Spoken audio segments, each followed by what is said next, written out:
Bien, vamos a continuar con la serie que hemos empezado sobre la historia de la iglesia.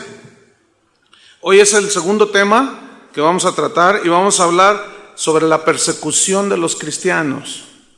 Y en Hechos 15, no lo busque, es mucha información, yo quiero que pongan mucha atención, esto va a enriquecer su vida espiritual, pero en Hechos 15 se registra el primer concilio que tuvo la iglesia cristiana, que es el concilio de Jerusalén.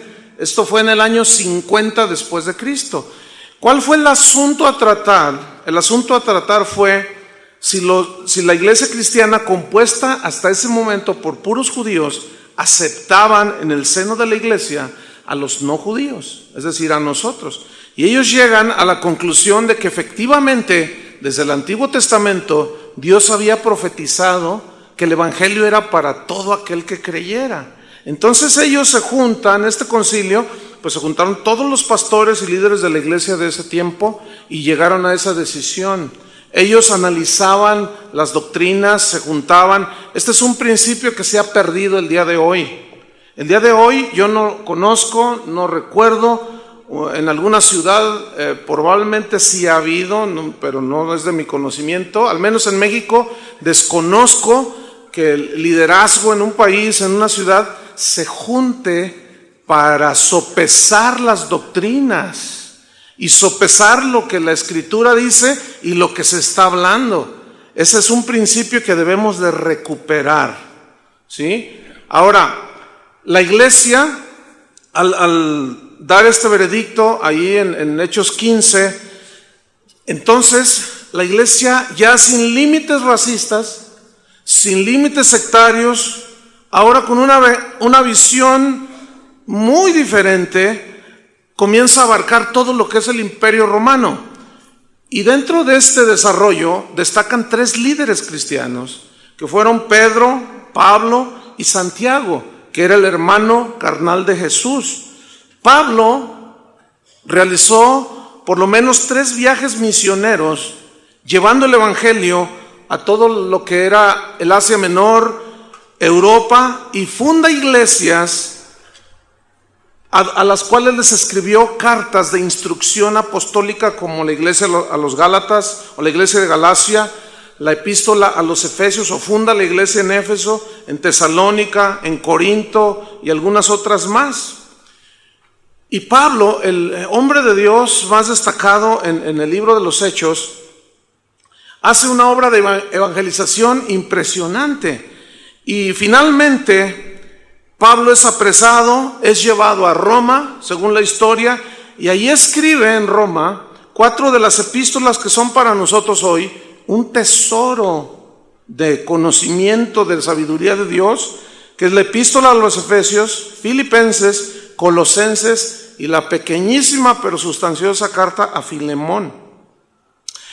En el año 64 después de Cristo, Roma sufre un incendio que casi la borra del mapa, ¿sí? Los historiadores concuerdan, la gran mayoría, de que Nerón, el emperador romano, fue el que provocó de una manera deliberada este incendio. ¿Y a quién creen que le echó la culpa? Pues a los cristianos. Y dice la historia que miles de ellos, de nuestros hermanos, fueron torturados, fueron quemados, fueron echados a las fieras.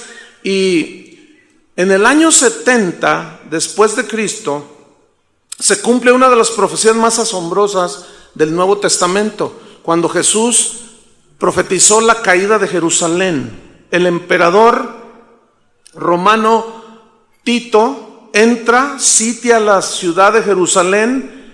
No hay víveres, no hay agua, y se cuenta, dice la historia, que hubo canibalismo. Era tan desesperante la situación que se comían los unos a los otros.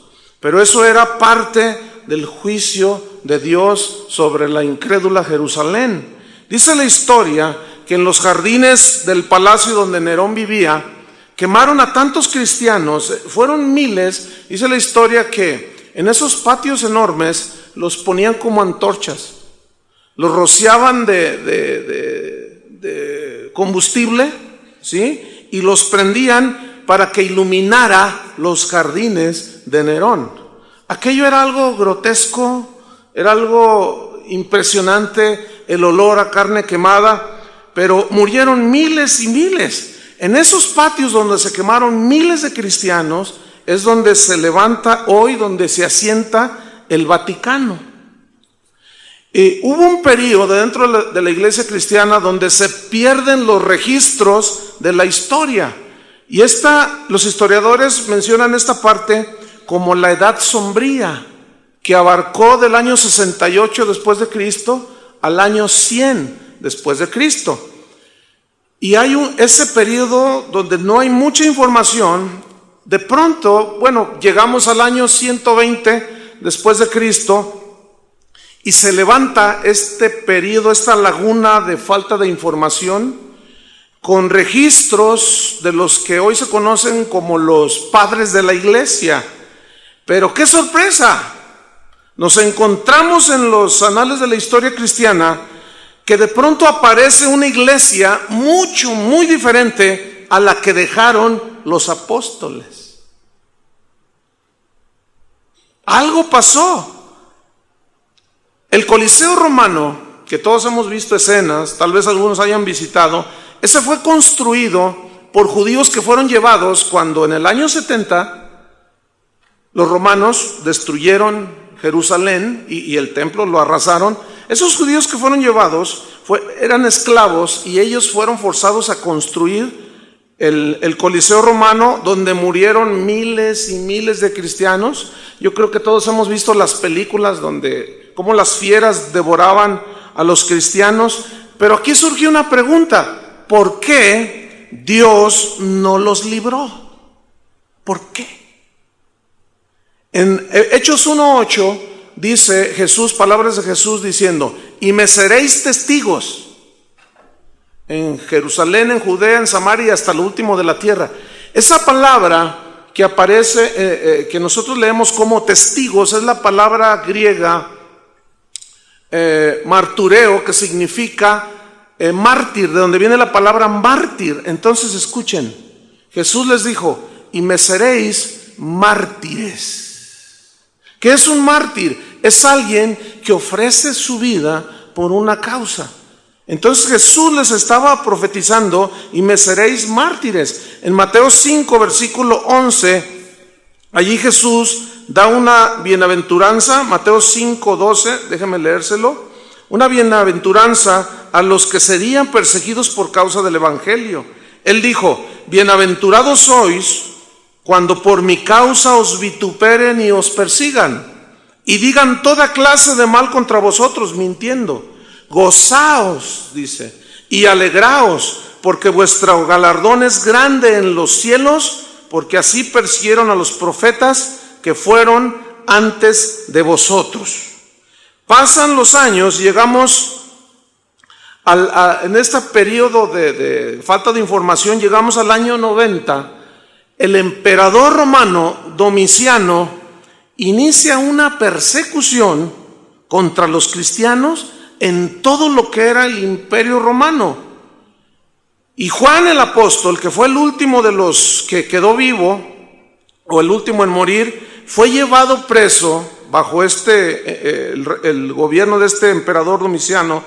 Fue llevado preso a la isla de Patmos, donde esto está en el mar Egeo, donde Juan recibió la revelación de lo que hoy tenemos en el último libro de la Biblia, que es el Apocalipsis. Apocalipsis significa descorrer el velo para poder ver lo que está detrás de ese velo. Y Dios en el Apocalipsis, que le reveló a Juan, nos revela cómo serán los fines de los tiempos. Y hemos estudiado un poco acerca de eso.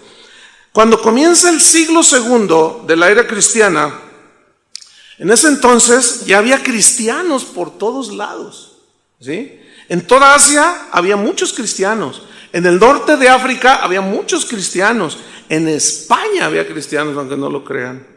Y en Gran Bretaña y en algunos otros países.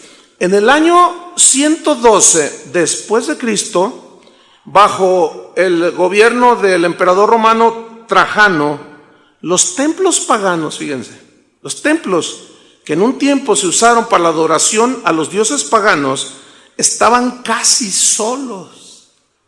Porque fue tan impactante la predicación de los primeros cristianos que había miles de convertidos. Los cristianos, dice la historia, llenaban absolutamente todo, estaban por todos lados, hasta en las sopas se los encontraban. Finaliza el siglo I. Las enseñanzas de Pablo, de Pedro, de Juan, eran aceptadas ya en la iglesia como reglas de fe. Ya eran declarados sus escritos como inspirados por el Espíritu Santo. Estos apóstoles ya habían detectado las semillas de las herejías que se estaban gestando ya, que empezaban a asomar la cabeza dentro de la iglesia. Y estos escritores de lo que hoy tenemos como la Biblia, inspirados por el Espíritu Santo, comenzaron a alertar a la iglesia. Es así como la epístola a los Gálatas, que fue escrita con el propósito de contrarrestar el hecho de que el cristianismo, la fe que salva independientemente de las obras, era mezclada ya con las obras, como guardar y observar la circuncisión. Entonces ya los apóstoles escribían en primera, segunda de Pedro, la epístola a los colosenses, a los tesalonicenses, a los corintios, ya dejaban entrever el Espíritu Santo por medio de estos hombres que doctrinas torcidas, heréticas, se iban a infiltrar a la iglesia. Y en Hechos, San Pablo dice, después de mi partida, yo sé, dijo, que entrará en la iglesia lobos rapaces que no perdonarán al rebaño. Escúchenme para los que quieren ser más buenos que Dios, porque hay gente así. Incluso gente que reclama y dice, pero ¿por qué habla así el pastor tan duro a veces? Escúchenme bien, los lobos no perdonan a las ovejas. ¿Y por qué nosotros sí? A ellos. Cuando hablo de perdonar, no estamos hablando de perdonar los pecados, ni las ofensas. Es que los lobos, su naturaleza es destruir, comérselos a ustedes. Entonces, ya la Escritura nos prevenía, de que iba a entrar esta gente, y a los lobos hay que tratarlos como tales. Cuando un pastor en lo natural ve que su rebaño es acechado por un lobo, no le dice, señor lobo, ¿se puede retirar de los alrededores? Ese agarra el rifle y le tira, pero no le tira a espantarlo, le tira a matarlo. Ahora, ustedes entienden que no se trata de violencia, y ustedes tienen buen juicio y todo, ¿no? Pero no está por demás aclarar, porque luego hay unos que entienden otras cosas que nadie dijo. En fin, el bautismo, estamos en esta época de los fines del primer siglo. El bautismo por inmersión, es decir, así, porque bautismo significa sumergir totalmente debajo de un líquido. Eso es lo que quiere la palabra griega. Entonces, en ese tiempo todavía el bautismo era por inmersión, era común.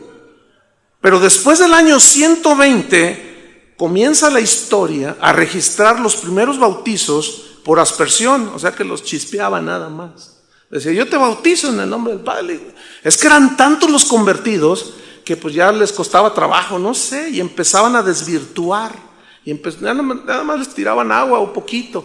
Hasta ese tiempo no se conocía el bautismo de infantes. Todavía era totalmente desconocido hasta ese tiempo. La cena del Señor, dice la historia, era celebrada por todos los cristianos con el verdadero sentido simbólico. Los pastores que gobernaban las iglesias hasta ese tiempo comenzaron a ser sometidos por obispos, que empezaron a llamarse obispos. La Biblia habla de ese nombre, pero ellos pusieron como algo jerárquico que ellos deberían de controlar. Ese espíritu de control prevalece en la iglesia de hoy, hermanos. Pero así se fue desarrollando la iglesia. En el Apocalipsis de Juan se ve claramente la reprensión que Jesús hizo. Vayan buscando en Apocalipsis capítulo 2. Se va viendo claramente la reprensión que Jesús hizo a las iglesias del primer siglo, inicios del segundo siglo. Por ejemplo, ahí en Apocalipsis, en el capítulo 2, vemos la reprensión que le hizo, del versículo 1 al 7, la reprensión que le hizo a la iglesia de Éfeso, porque ellos habían dejado su primer amor. Habían dejado ese amor ferviente que los cristianos del primer siglo habían mostrado hacia Jesús.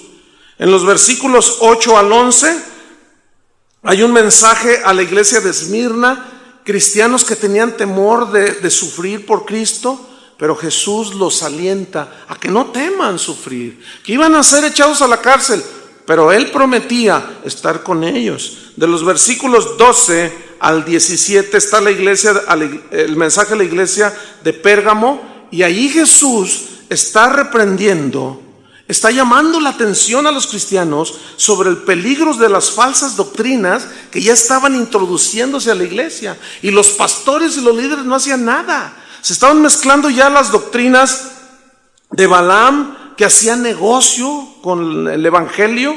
En el versículo 18 hasta el 29 está el mensaje que Jesús le dio a la iglesia y a los cristianos de Tiatira, un mensaje donde les advertía del peligro de la inmoralidad sexual.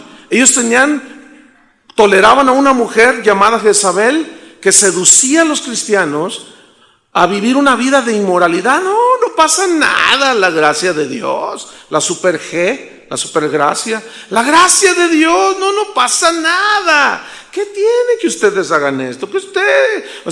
Y Jesús les advierte y les recuerda y les reprocha de que deben de arrepentirse, porque el Señor vino a morir por nosotros y Él no va a tolerar que nosotros sigamos en la inmundicia, ¿verdad que no? Entonces, vemos el capítulo 3, el mensaje a la iglesia de Sardis, una iglesia que se decía que tenía mucha vida, pero estaba muerta. Y así vemos del versículo 7 hasta el 3 el mensaje a la iglesia de Filadelfia. Esta es la iglesia a la cual, junto con la de Esmirna, Jesús no les reprochó nada. Al contrario, esta era una iglesia que había agradado a Jesús porque habían hecho dos cosas en el versículo número 8. Habían guardado su palabra y no negaron el nombre de Jesús. Habían guardado su palabra y no habían negado el nombre de Jesús. Vemos finalmente el mensaje a la iglesia de la Odisea, de los versículos 14 hasta el 22, y allí habla del peligro de las riquezas. Porque ellos decían, nosotros somos ricos y no tenemos necesidad de nada. Y Jesús les reprende, ¿que no te has dado cuenta que eres un desventurado, pobre, ciego y desnudo? Arrepiéntete. Entonces vemos cómo a inicios del segundo siglo, ya la misma Biblia deja entrever cómo la iglesia efectivamente iba a ser asediada por las puertas del infierno. Jesús había hecho una promesa en el evangelio que dijo, las puertas de la muerte, las puertas del infierno, de la maldad, no prevalecerán contra la iglesia, pero la iglesia sigue su desarrollo y entonces se desata la primera persecución de los cristianos por los emperadores romanos del año 100. Es una época que abarca del año 100 después de Cristo hasta el año 313 después de Cristo. Déjeme decirle brevemente cómo fue que murieron los 12 apóstoles. Por ejemplo, Jacobo, el hijo de Zebedeo, murió decapitado, le cortaron la cabeza por causa de Cristo, en el año 44 después de Cristo. Felipe murió crucificado en el año 54 después de Cristo. Todos fueron mártires, excepto uno. Mateo dice la historia que murió traspasado por una espada filosa. Lo traspasaron así de una manera horrible. Jacobo el menor, o Santiago el que escribió la epístola, fue apedreado. Dice la historia que le partieron la cabeza en dos y sus sesos quedaron expuestos. Era un ancianito de 99 años cuando murió Jacobo el menor. Matías, el que tomó el lugar de Judas, ¿se acuerdan? Ese fue apedreado por causa de Cristo y finalmente decapitado. Andrés, otro de los apóstoles, hermano de Pedro, el apóstol, murió crucificado. Recordemos que la crucifixión era un castigo romano para los malhechores, pero estos no eran malhechores. Estos eran hijos de Dios que amaban a Cristo y su único pecado era adorar a otro rey. Vemos cómo Marcos, otro de los que Jesús escogió, fue arrestado y él fue descuartizado, partido en pedazos. Y luego nosotros nos lloramos, ¡ay, me duele la cabeza! ¿Por qué a mí, Señor? Y hacemos unas cositas así que a la luz de la muerte de los mártires, ay, hermanos, nos vemos tan ridículos. ¡Ay, mi suegra me dijo aleluya! ¿No? Imagínate, y ese es el gran sufrimiento de los cristianos de hoy. ¡Qué vergüenza! Pedro, el apóstol, osado, valiente, murió crucificado de cabeza, dice la historia.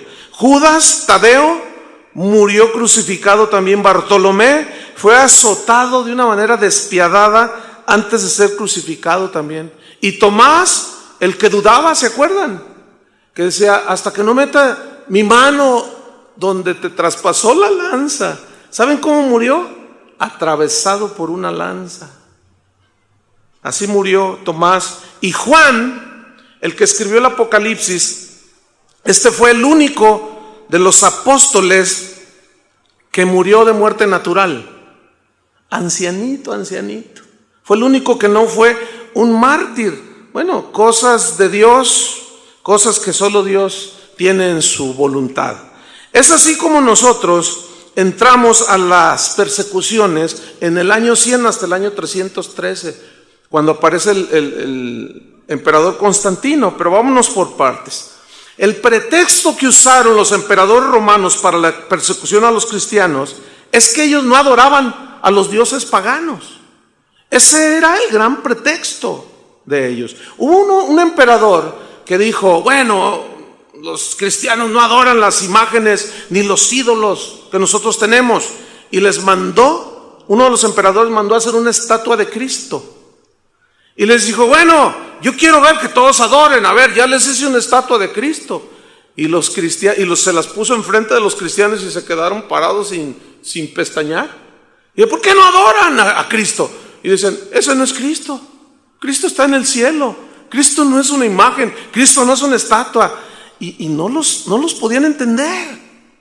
Y es así como se desata de una manera despiadada la persecución hacia los cristianos.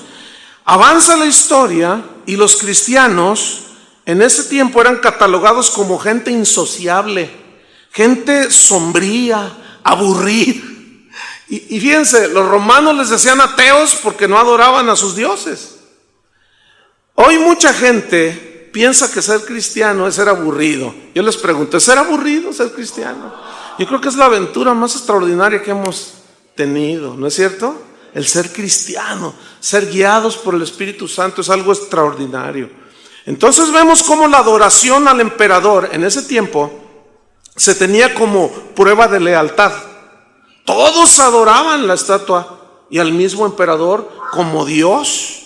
Había en cada ciudad, dice la historia, estatuas del emperador en turno. Estas debían de ser adoradas. Los cristianos, sin embargo, se rehusaban a la adoración del César y mucho menos de la imagen, y los comenzaban a acusar de que adoraban a otro rey, a un tal Jesús, y se desencadenó la persecución y el martirio.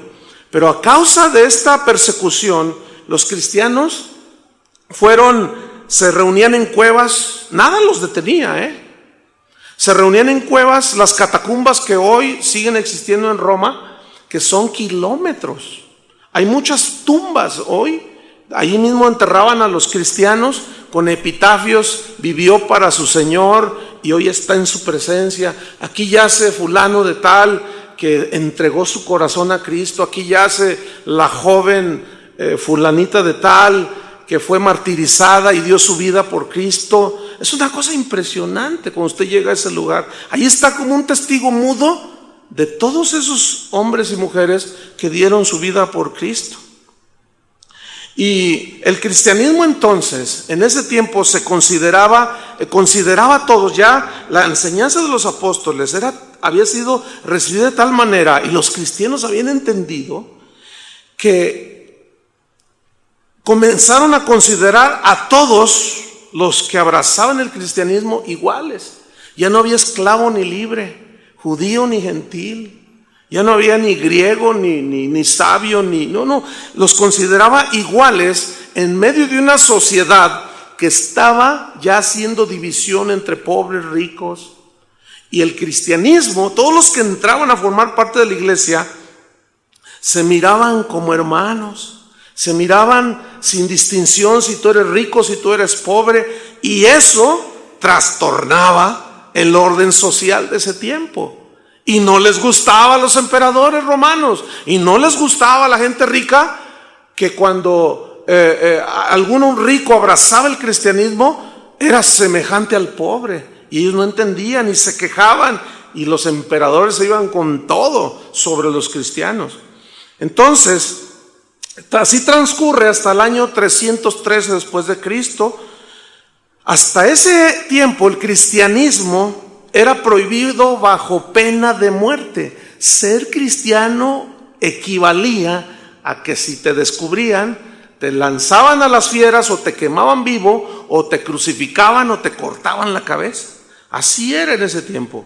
Hubo un emperador, Marco Aurelio, el cual reinó del año 161 al 180 después de Cristo, y dice la historia, yo estaba viendo inclusive hace poco un documental, de que fue un hombre de los más cultos, de los más prominentes escritores de ética, un buen filósofo, le gustaban las artes, era un hombre muy educado, se le consideró un gran hombre en ese tiempo, y la historia todavía lo registra de esa manera. Pero había algo, ¿qué creen? Odiaban a los cristianos de una manera irracional. ¿Cómo un hombre sabio, inteligente, bueno en su gobierno hacia sus gobernados, resultaba que odiaba de una manera despiadada a los cristianos? Dice la historia que mató a miles en la arena romana, entre otros, entre esos que él envió a la muerte, destaca uno llamado Policarpo. Este hombre fue pastor en la iglesia en Esmirna, y él era un hombre muy influyente, era un hombre muy sabio, lleno del Espíritu Santo, y sus mensajes sacudían la misma corte romana, y entre las catacumbas nada los detenía, y llegaban sus mensajes hasta la misma sala de los senadores romanos, y algunos se convertían. Entonces este Marco Aurelio lo manda a traer y le dice: Policarpo, si tú no niegas a Cristo en este momento, te voy a quemar vivo. Y él dijo: no puedo negar a Cristo. Y dice: si tú lo niegas, te perdono la vida. 86 años tenía este hombre. Se convirtió cuando era un niño, hermanos. Y le contestó al emperador: durante más de 80 años he servido a Cristo, y Él no me ha dado nada más que puras bendiciones. Lo único que ha hecho Cristo conmigo es hacerme bien. Jamás yo negaré a Jesús. Entonces levantó su mano y dijo: Jesús es el Señor.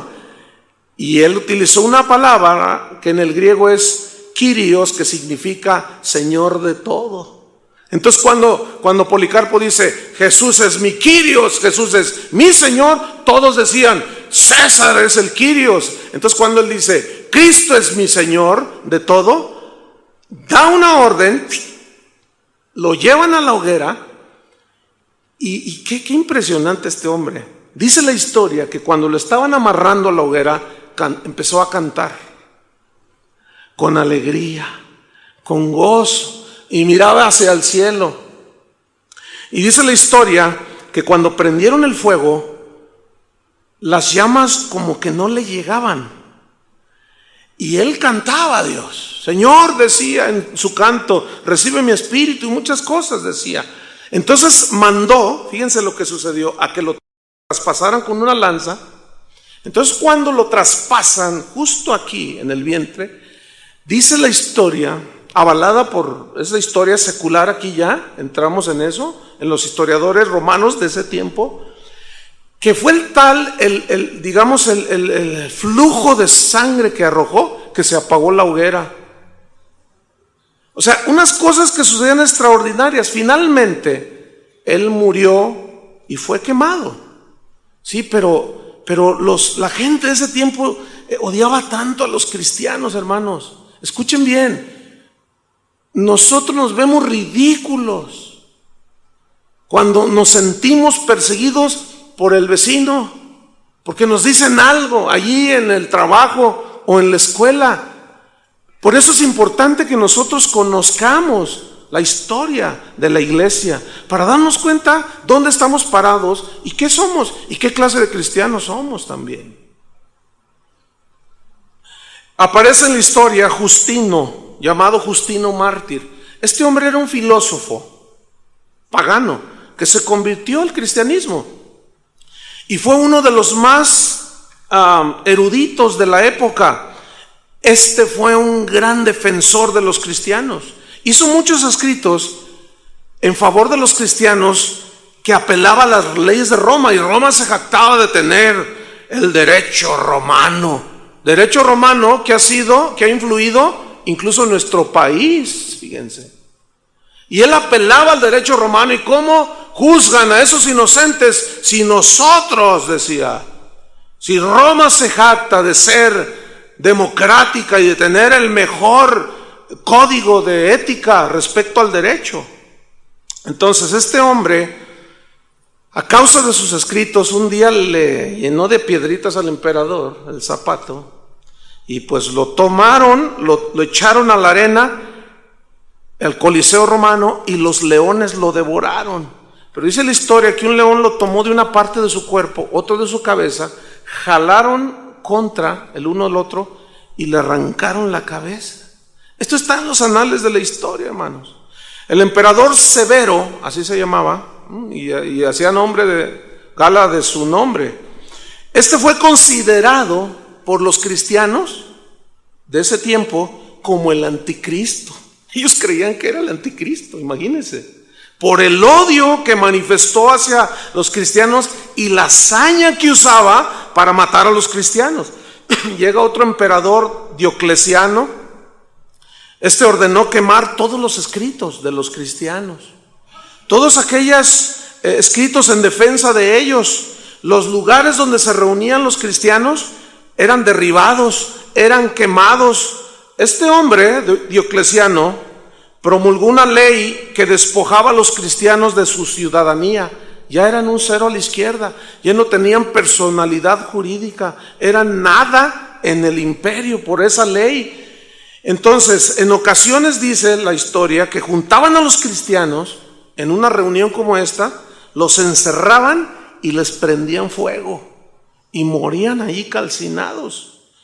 Entonces, todo esto, estoy ahorrando obviamente muchísima información, hay muchos testimonios impresionantes. Yo tengo muchos manuales de historia de la iglesia con historias verdaderamente escalofriantes. Otras, existe la historia de una jovencita,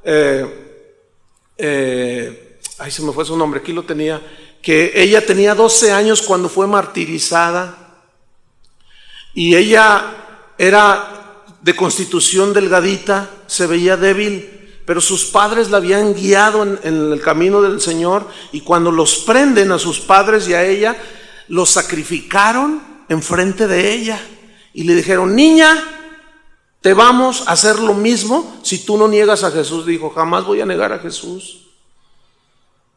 Y dice la historia que la tomaron, la echaron a los leones, y los leones no hicieron nada, se quedaron estáticos, y esto les sorprendió. Dijeron: bueno, la tomaron, la metieron a una sala de tortura, la descoyuntaron todo, a esta muchachita, a esta adolescente, y ella gritaba, no niegues a Cristo, porque escuchaba que otros cristianos eran torturados y decían, sí, no, yo no sé nada de Cristo. Y ella les gritaba y les decía, valor, valor, les gritaba. Qué impresionante. No neguéis al que murió por ti, les gritaba. Y la descoyuntaban y mandaban traer médicos y la volvían a acomodar.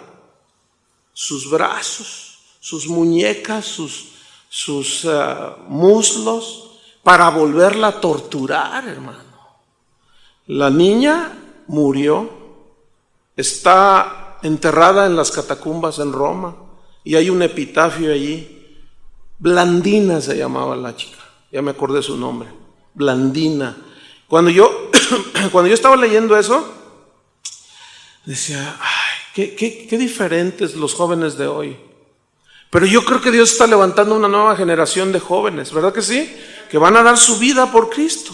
Entonces, la historia se sigue desarrollando hasta el año 313, cuando aparece un general romano llamado Constantino. Este general ya tenía influencia y él hace un edicto de tolerancia, le llamó, en cual el cristianismo ya no debería ser perseguido, el cristianismo ya era legal. En ese momento, hermanos, cuando los cristianos dejaron de ser perseguidos, algo pasó. Se comenzó a deteriorar la iglesia. Lo que en un tiempo mantenía a los cristianos vivos, fervientes, que daban su vida, algo pasó. ¿Por qué empezó a deteriorarse la iglesia? Porque hombres no nacidos de nuevo comenzaron a ocupar puestos de liderazgo en la iglesia que hasta ese entonces empezaba a ser ya oficial. Todavía no era oficial, empezaba ya a tener influencia porque cesó la persecución y Constantino simpatizaba con los cristianos. La persecución durante esos primeros 300 años mantuvo a la iglesia, a los cristianos puros en su fe. Nadie absolutamente se unía a la iglesia por ganancia deshonesta. No existía eso, porque era debido a muerte allí ser cristiano. Los cristianos eran cristianos de a de veras. ¿Cómo eran? Eran de a de veras. Allí en los primeros 300 años eras cristiano, sí o sí. Eran cristianos genuinos, eran de pura cepa los cristianos. Estaban hechos de 24 quilates. Eran de a de veras. Déjenme agarrar tantito aire. Hoy, hermanos, en el cristianismo de hoy estamos infiltrados por todos lados, en la música, en la literatura, en el ministerio, por gente que ni nacidos de nuevo son. Pero ahí están. La persecución había guardado a la iglesia de la cizaña. Estaban fervientes, puros, limpios. La única motivación para ser cristiano era servir a Dios. No había otra, fíjense.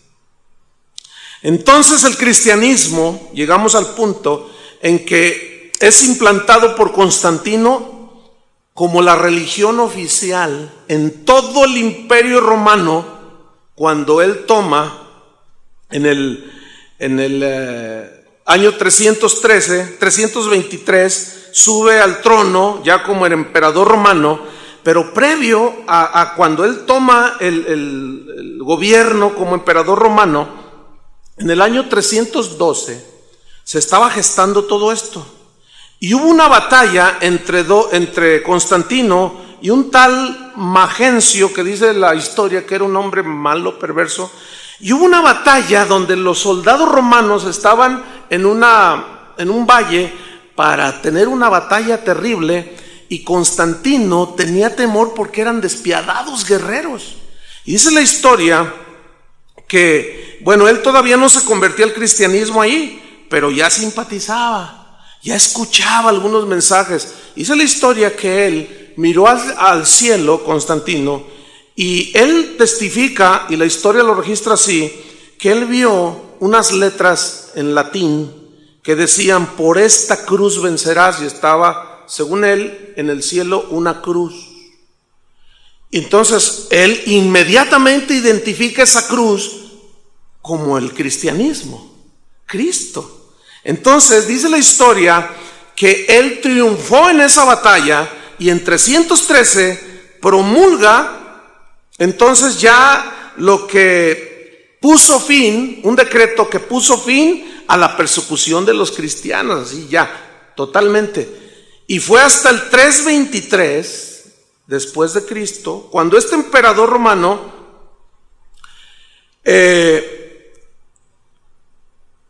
pone al cristianismo como la religión del Estado.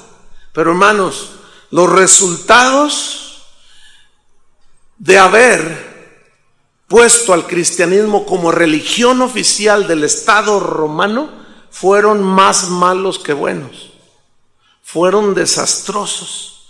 Algunos de los resultados buenos, déjenme mencionárselos, que la historia narra, es que cesó la persecución a los cristianos. Los edificios donde se reunían los cristianos fueron reabiertos. Se les dio la facilidad de construir templos, auditorios, donde los cristianos se reunían ya sin ningún problema. Las donaciones que el Estado romano daba a los templos y a los sacerdotes paganos, ahora se los daba a la iglesia cristiana. Era muchísimo dinero.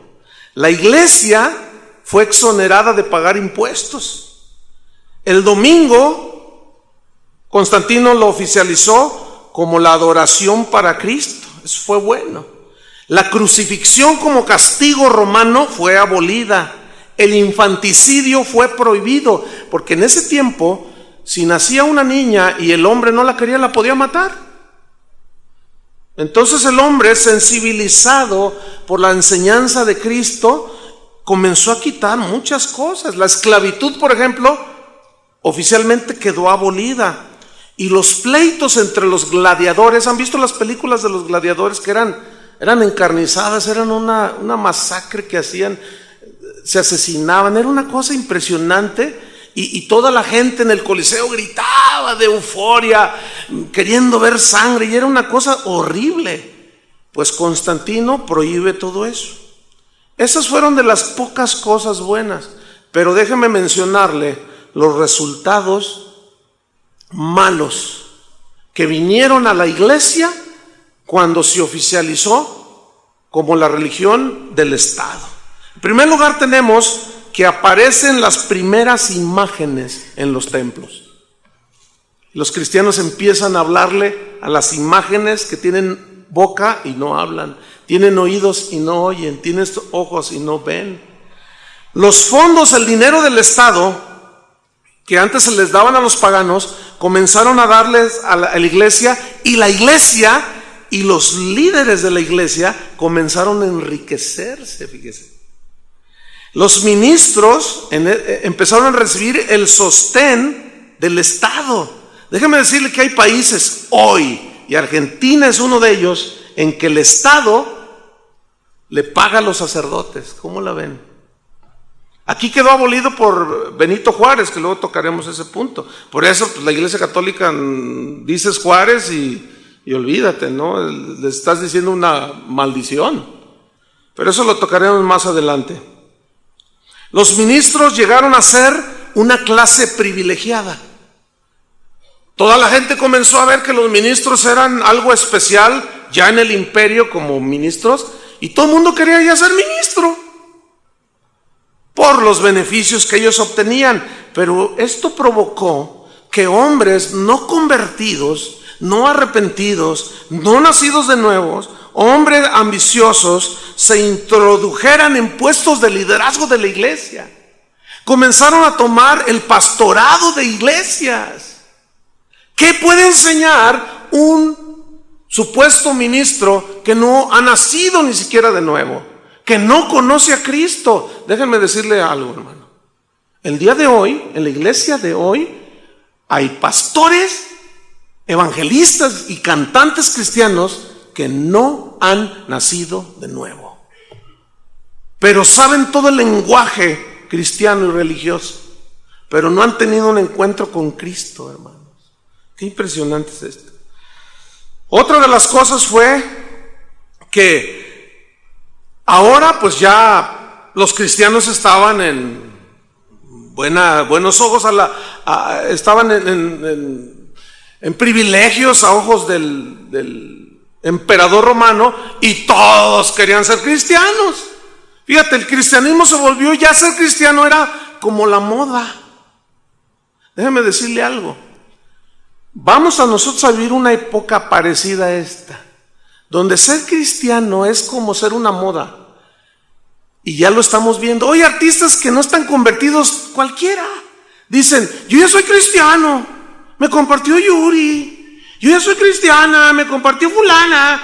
Y ya ahorita es como una moda. Y muchos se van con la finta. Dicen: ay, ya se hizo cristiano Luis Miguel. Ay, ya se hizo cristiano. Hermanos, tengan mucho cuidado.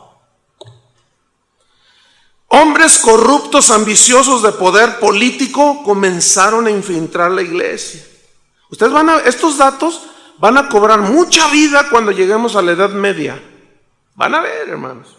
Los servicios de adoración a Cristo, que antes se distinguían por ser de mucha devoción, de mucho amor a Cristo, de mucha adoración, comenzaron a hacerse reuniones de mucha pompa.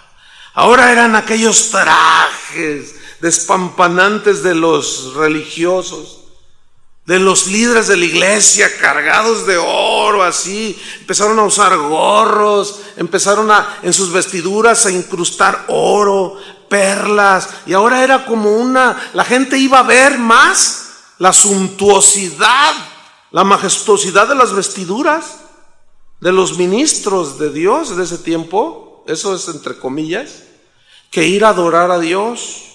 Era espectacular ver la elegancia de aquellos ministros que empezaron a recibir todas aquellas pleitesías de que besaban la mano y que béseme el anillo, y comenzó ahí todo ese asunto. La hipocresía, hermanos, comenzó a sustituir la sinceridad de los primeros cristianos en la adoración a Dios. Prácticas paganas comenzaron a introducirse en la adoración a Dios. Comienza en ese tiempo la adoración a la Virgen María. Sustituyó la adoración que sustituyó la adoración a la Virgen María, sustituyó la adoración a las diosas Venus y Diana. La cena del Señor, de ser un recordatorio, pasó a ser un sacrificio. El anciano, que la Biblia dice los ancianos que gobiernan la iglesia, se convirtió de ser un predicador del evangelio, se le empezó a llamar sacerdote, siendo que Cristo abolió el sacerdocio levítico y se instaura lo que hoy conocemos dentro de la iglesia católica como el sacerdote. Hoy iba conduciendo, iba un carro enfrente de mí y decía: no hay Eucaristía sin sacerdotes. No sé si han leído esa inscripción. O sea, no hay Eucaristía sin sacerdotes. No hay sacrificio de Cristo en la hostia y el vino si no hay sacerdotes. Fíjense nomás. Después vamos a analizar todo eso a la luz de las Escrituras. Antes la iglesia influía en el mundo. Ahora era al revés. La iglesia ya no era luz del mundo. El mundo era luz de la iglesia. La santidad de los perseguidos cristianos fue sustituida por la ambición, el orgullo y la arrogancia. El resultado final entonces fue una maldición para la iglesia cristiana. ¿Qué nos enseña todo esto? Escuchen, que el Estado y la iglesia deben de estar separados. Eso es lo que Jesús enseñó. Él dijo: si mi reino fuera de este mundo, pelearíamos. Mi reino es espiritual. Pero todavía muchos cristianos engañados, que no han entendido, pretenden hacer el reino de Dios un asunto político. Jamás. La iglesia y el Estado deben de estar separados. Y gracias a Dios por Benito Juárez. Gracias a Dios por ese indígena oaxaqueño. Yo conozco, estuve un día en su pueblito donde él nació, y hay unas placas ahí. Está medio descuidado, por cierto. Pero este hombre fue un instrumento de Dios, hermanos. Cuando él era un indígena ignorante, pero se puso a estudiar, llegó a ser abogado, y para no hacerla larga, se graduó en la universidad en México y llegó a ser presidente de nuestro país. Y él le dijo a la iglesia católica, que en ese entonces era dueña de todo y de todos, y dijo: a partir de este momento, ustedes para allá presten todo que es del pueblo, de la gente, y les quitó las tierras, les quitó todo. Por eso lo odian con odio jarocho. No lo pueden oír mencionar a Benito Juárez. Pero gracias a Dios, que Dios de alguna manera usó a este hombre para que nuestro país no esté oficial. Aunque bueno, pues tú dices, será o no será, está medio disfrazadona ahí la cosa. Pero oficialmente, legalmente, el Estado aquí en México y la iglesia están separados. Por eso nosotros no nos metemos en asuntos políticos. Mire, hoy antes de venirnos entra una llamada, y luego, con mucho respeto, con mucho no sé qué, pero yo soy el diputado fulano de tal, que quiero que vote por mí para que no sé qué. Ya, una grabación, no era él. Y luego, mira, ahora y me dice mi hija: ¿qué es un diputado, papá? Un tranza. No todos son así, es obvio, ¿no? Pero, ay, hermanos, y ya mejor me callo, vamos a meternos a otras cosas. ¿Qué les parece? ¿Está bien? ¿O le seguimos? No. Entonces el imperio se divide religiosamente. Llega un momento en que, el imperio romano era uno, pero religiosamente se divide. Y es así como la iglesia del oriente, todo lo que era la iglesia en Esmirna, en Éfeso, comienza a dominar a la iglesia que está en Roma. O sea, era tan vasto el imperio romano, y esta pierde su fuerza espiritual. La iglesia comienza a perder fuerza, su vida y energía y su propósito. En Occidente, el llamado Occidente, la iglesia llega a dominar. Había un pleito, comienza un pleito entre dos iglesias que finalmente se dividieron después, en la iglesia ortodoxa y la iglesia católica. Y llega a dominar la iglesia en Occidente a toda Europa, y la iglesia se convierte de espiritual a política. Constantino funda una nueva capital, le llamó Constantinopla. Hoy es Estambul, en Turquía. Esta iglesia oriental era reverenciada, era muy respetada, pero estaba sometida y gobernada por el Estado. El Estado la tenía abajo. El Estado decía: no, ustedes todos los clérigos me van a obedecer a mí. Pero en la de Occidente no. Comenzó a agarrar poder político, y ahora los reyes y los gobernantes se sometían a la iglesia, y la iglesia comenzó a dominar. Fíjense, qué tremendo, ¿no? Entonces, en el año 537 después de Cristo, Justiniano reconstruye un templo que había sido incendiado, un templo pagano, y este templo, que todavía está vigente, todavía está en pie, era suntuoso, espectacular. Pero hoy ese templo, que en un tiempo fue cristiano, hoy es una mezquita musulmana. Fíjense. Porque luego, sin adelantarme mucho, vinieron la guerra de las cruzadas, que eran los maometanos, los musulmanes, a filo de espada, queriendo convertir a los cristianos, y luego los cristianos iban y se desquitaban, y así iban, se peleaban por Jerusalén, y luego hablaremos en detalle, vamos a aprender unas cosas. Vámonos hacia el final de esta parte. Mire, hay un detalle muy importante. Constantino favoreció la tolerancia a cualquier religión, no solo la cristiana. Esto es bueno. Pero él buscaba, un detalle importante en la vida de Constantino, él buscaba la conversión genuina de sus gobernados a través de la evangelización. No fue una obligación. Él dijo, el cristianismo es la iglesia o la religión oficial, pero no forzó a su gente gobernada a ser cristiano. Aquí debemos de aprender algo, hermanos, con nuestros familiares. Tú ya eres cristiano y es muy típico que vengan personas y te comenten afligidos. Es que mi papá no cree. Y si es el papá el que se convierte, pues llega con el cinturón en la mano y ¡órale! Aquí todos van a ser cristianos. No. Tú no puedes violar la conciencia de nadie. Dios a los seres humanos le ha dado una libertad de conciencia. Dios nos da la libertad de creer o no en Él.